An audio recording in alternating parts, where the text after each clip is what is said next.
नमस्कार दोस्तों। हर हर महादेव। ओम नमः शिवाय। श्री शिवाय नमस्तुभ्यम। आप सभी लोग जानते हैं कि 10 जून 2024 को है विनायक चतुर्थी, जो बहुत ही खास है।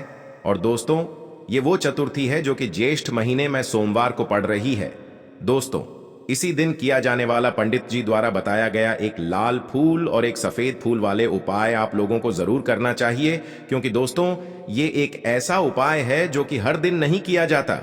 ज्येष्ठ महीने में जो विनायक चतुर्थी पड़ती है उसी दिन किया जाता है। देखिए, ये दिन इतना खास होता है, इतना महत्वपूर्ण होता है। देखा गया है कभी कभी बड़े बड़े पूजा पाठ अनुष्ठान से जो मनोकामना पूर्ण नहीं होती है, वह चतुर्थी के दिन एक छोटे से उपाय करने से ही आपकी मनोकामना पूर्ण हो जाती है। और बहुत सारे लोगों ने इस उपाय को किया भी है और उनको इस उपाय को करने का फल भी जरूर मिला है। अगर आप लोग भी इस उपाय को इस सोमवार के दिन करना चाहते हैं तो आप इस उपाय को पहले अच्छे से समझ लेना, सुन लेना, उसके बाद करना। आपको इस उपाय का फल जरूर मिलेगा। आपकी सभी मनोकामनाएं पूरी हो जाएंगी। दोस्तों, हम आपको यहां पर बता दें कि यह जो एक लाल फूल और एक सफेद फूल वाले उपाय है, ये उपाय पंडित जी ने अपनी अभी की शिव पुराण की कथा में ही बताया है। और इस उपाय को करने से आपके घर में चाहे किसी भी प्रकार की दुख और समस्या क्यों ना चल रही हो, आपको उसका कारण भी नहीं पता है कि भाई ये समस्या किस कारण से चल रही है। उसका कुछ भी कारण हो सकता है, जैसे पितृदोष हो सकता है, काल सर्प दोष हो सकता है, या किसी भी तरह का मंगल दोष भी हो सकता है। और भी बहुत तरह के दोष होते हैं, कुछ भी हो सकता है। पर आपको इस उपाय को करने के लिए अपने दोष को पता लगाने की भी जरूरत नहीं है। आपके घर में किस कारण से इतनी दुख और परेशानी आ रही है, वह भी आपको पता लगाने की जरूरत नहीं है। विनायक चतुर्थी के दिन इस उपाय को कर लेना, क्योंकि इसी एकमात्र उपाय को करने से आपके पूरे घर परिवार में सुख और शांति हो जाएगी। आपके घर में अच्छे अच्छे काम होने लगेंगे। आपकी जो भी मनोकामना होगी वह भी धीरे धीरे करके पूर्ण होना शुरू हो जाएंगी। अब हम समझते हैं इस एक लाल फूल और एक सफेद फूल वाले उपाय को आपको करना कैसे है, किसको करना है, किस समय करना है और कैसे करना है। उपाय आसान है, बस समझने वाली बात है। ध्यान से समझिए, उसके बाद ही आप लोग जो है इस उपाय को जरूर कीजिएगा। सबसे पहली चीज हम लोग ये समझते हैं कि इस एक लाल फूल और एक सफेद फूल वाले उपाय को इस आने वाली चतुर्थी के दिन किसको करना है। तो देखिए, इस उपाय को घर के सभी सदस्यों को करने की बिल्कुल भी जरूरत नहीं है। घर में से कोई एक मुख्य बड़ा सदस्य ही इस उपाय को करेगा, तो उस घर परिवार के सभी सदस्यों को इस उपाय को करने का फल मिल जाएगा। पर वो बड़ा सदस्य कौन होगा, कौन व्यक्ति इस उपाय को करेगा, तो यहां पर देखिए, हम आपको बता दें, घर की जो बड़ी माताएं बहनें होंगी, घर की बड़ी माताओं बहनों में से कोई भी एक माता बहन इस वाले उपाय को कर सकती है अपने पूरे घर परिवार के लिए। घर में सभी सदस्यों को इस उपाय को करने की जरूरत नहीं है। मात्र घर की जो बड़ी माताएं बहनें हैं, उनमें से कोई भी एक माता बहन इस वाले उपाय को करेगी तो उसके घर परिवार के पूरे सदस्यों को इस उपाय का फल मिलेगा। अगर किसी कारणवश माताएं बहनें घर में उपस्थित ना हो या वो इस उपाय को न कर रही हो, कुछ दिक्कत हो, तो भाई उस जगह पर फिर घर का कोई बड़ा व्यक्ति भी इस उपाय को कर सकता है। माताओं बहनों के कहने का मतलब ये था कि माताएं बहनें घर की लक्ष्मी होती है। जब घर की लक्ष्मी कोई उपाय करती है तो निश्चित ही भगवान शिव जी बहुत जल्दी प्रसन्न होते हैं और उपाय का फल में बहुत जल्दी और बहुत बड़ा करके भी यहां पर देते हैं। तो आप लोग ये बात समझ गए होंगे। अब हम ये बात समझते हैं कि इस वाले उपाय को हमें करना किस समय है। एक लाल फूल और एक सफेद फूल वाले उपाय को हमें विनायक चतुर्थी के दिन करना है। किस समय? तो देखिए, इस उपाय को करने का जो समय है और शाम का समय भी है। अब देखिए, यहां पर हम मुख्य रूप से सुबह का समय नहीं बोलेंगे, क्योंकि देखिए, ये जो चतुर्थी तिथि है और आप सभी लोग जानते हैं, चतुर्थी के दिन का प्रदोष काल का मतलब शाम का जो समय होता है ना, इस दिन भगवान शिव जी का और विष्णु भगवान का सबसे प्रिय दिन होता है। तो आप लोग इस एक लाल फूल एक सफेद फूल वाले उपाय को सुबह के समय भी कर सकते हो और शाम के समय प्रदोष काल में भी कर सकते हो। सुबह के समय अगर कर रहे हो तो 10 या फिर 11 बजे तक भी अगर उपाय करोगे तो भी आपको उपाय का फल मिलेगा। वही अगर शाम के समय कर रहे हो तो इस दिन जरूर शाम के समय का ध्यान रखना कि शाम के 6 बजे से लेकर 7 बजे के बीच में अगर आप इस उपाय को कर सकते हो तो बिल्कुल कर लेना, पूरी कोशिश करना। पर अगर किसी कारणवश इस समय के बीच में ना कर पाओ तो रात 8 बजे तक भी अगर आप उपाय को करोगे तो आपको उपाय का फल जरूर मिलेगा।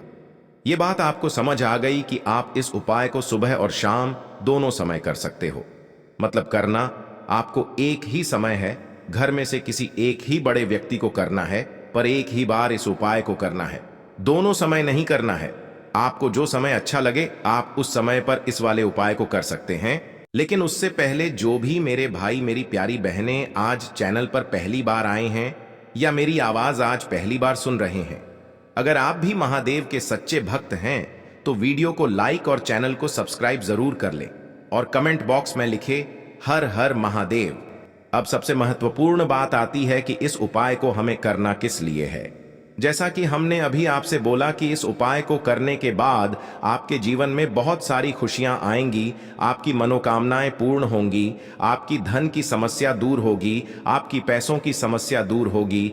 अब देखिए, अगर आप लोग सोच रहे हो कि भाई हमें घर बनाना है पर घर बनाने के लिए पैसा नहीं है, हमें गाड़ी लेना है पर गाड़ी लेने के लिए पैसा नहीं है, हमें जमीन लेना है पर जमीन लेने के लिए पैसों की कमी पड़ रही है, अगर ऐसी ही दिक्कत परेशानी या किसी भी की धन से जुड़ी हुई समस्या या पैसों से जुड़ी हुई समस्या अगर आपके जीवन में चल रही है तो निश्चित ही यह आपके जीवन में बहुत सारे फल ला कर दे सकता है।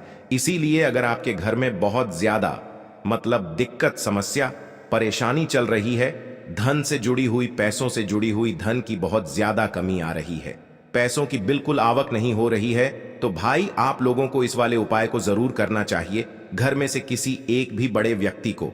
अब इस उपाय में करना क्या है वो सबसे पहले हम लोग जान लेते हैं। उपाय की सामग्री हम लोग सबसे पहले जानते हैं कि इस उपाय में किस किस चीज की आवश्यकता पड़ेगी। तो देखिए, उपाय का नाम तो एक लाल फूल और एक सफेद फूल वाला उपाय है, पर इस उपाय में कुल मिलाकर 4 सामग्री हमें लगने वाली है, जो कि पंडित जी ने खुद सीहोर वाली कथा में बताया है। और जो हम आपको उपाय बताते हैं वो पंडित जी द्वारा बताए गए होते हैं, बताते हैं, अलग से कुछ भी नहीं बताते हैं। तो यहाँ पर हम लोग समझते हैं कि इस उपाय की सामग्री क्या है। तो देखो, उपाय की जो सामग्री है वो 4 सामग्री है, जिसमें से सबसे पहली सामग्री है एक बेल पत्र। क्या एक बेल पत्र क्या होती है? बेल पत्र जो शिव की शिवलिंग पर चढ़ती है। दूसरी चीज है एक शमी पत्र। शमी पत्र वो जो शिवलिंग पर ही चढ़ता है। तीसरी चीज है दोस्तों एक लाल फूल, जो उपाय का नाम है। तो एक यहाँ पर आपको लाल फूल लेना है। अब ये लाल फूल कौन सा लेना है? देखो, शिवलिंग के ऊपर जो लाल फूल चढ़ता हो उनमें से कोई भी एक लाल फूल पसंद कर लेना और वो कहीं से तोड़कर या कहीं से खरीद कर लेकर आना और उस लाल फूल को उपाय में प्रयोग में लेना। उसके बाद में एक सफेद फूल का विशेष रूप से ध्यान रखना। जो सफेद फूल शिवलिंग पर चढ़ता हो सिर्फ वही सफेद फूल लेकर आना, इसके अलावा कुछ मत लेकर आना। तो एक मात्रा में ही आपको ये 4 सामग्री चाहिए, एक बेलपत्र, एक शमी पत्र, एक लाल फूल और एक सफेद फूल। ये 4 सामग्री आप लोग तैयार करके रख लेना। प्रदोष काल में या सुबह के समय जब भी आप इस उपाय को कर रहे हैं, जैसे ही आपके उपाय की सामग्री तैयार हो जाती है तो क्या हम सीधा उपाय को करने के लिए इन 4 सामग्री को लेकर उपाय करने के लिए जा सकते हैं?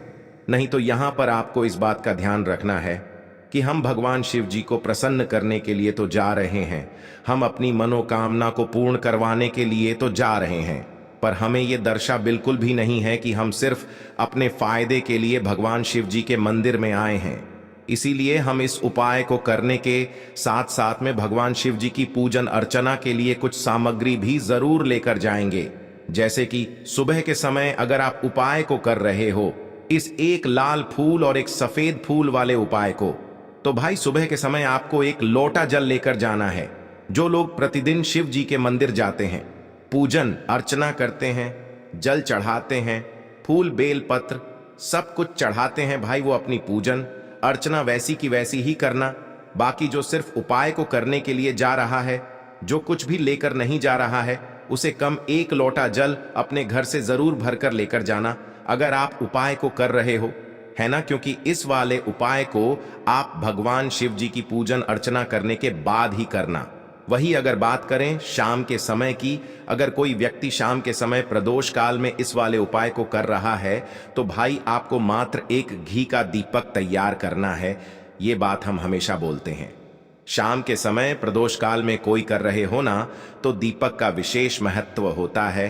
और दिन का प्रदोष काल में जो भी व्यक्ति दीपक जलाता है ना भगवान शिव जी के मंदिर में, भाई उसके जीवन से सारी दुख और परेशानियां भी दूर होती है।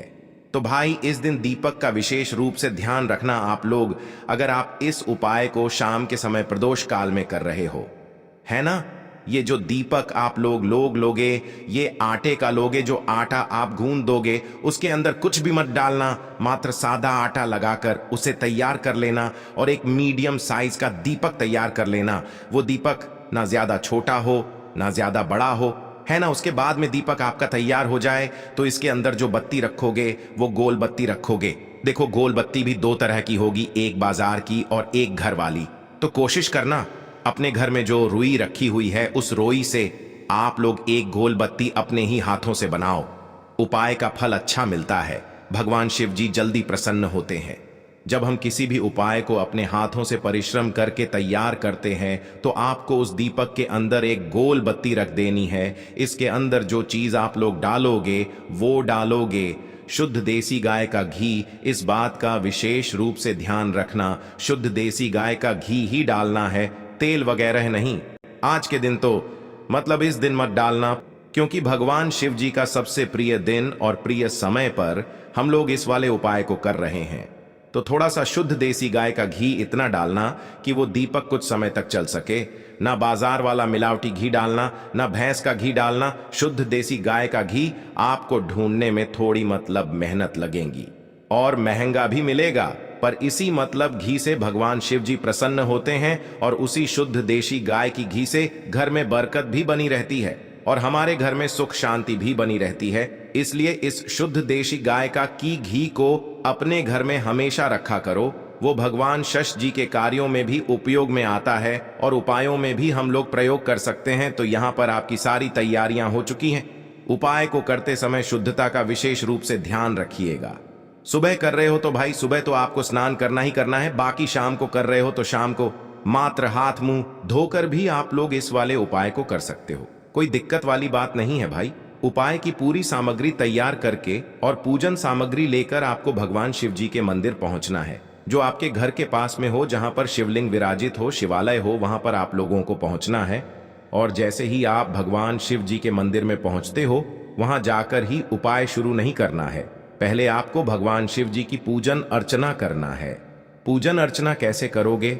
सुबह के समय गए हो तो 1 लोटा जल वगैरह जो भी पूजन सामग्री लेकर गए हो, उससे पहले पूजन सामग्री आप लोग मतलब पूजन भगवान शिव जी की कर लो। जो व्यक्ति सिर्फ 1 लोटा जल लेकर गए हैं, वो शिव जी की शिवलिंग पर मात्र 1 लोटा जल एक धारा से धीरे धीरे करके चढ़ा लो, है ना। अपनी पूजन अर्चना आप लोग जो है पूरी कर लो पहले। उसी के बाद अगर आप शाम के समय कर रहे हो तो पहले जाकर बैठना है।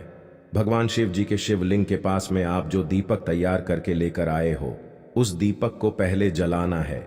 ये जो दीपक आप लोग जलाओगे ना, ये किसी और की माचिस से मत जलाना। अपनी ही माचिस अपने ही घर से लेकर आना और इस दीपक को अपने ही माचिस से जलाना।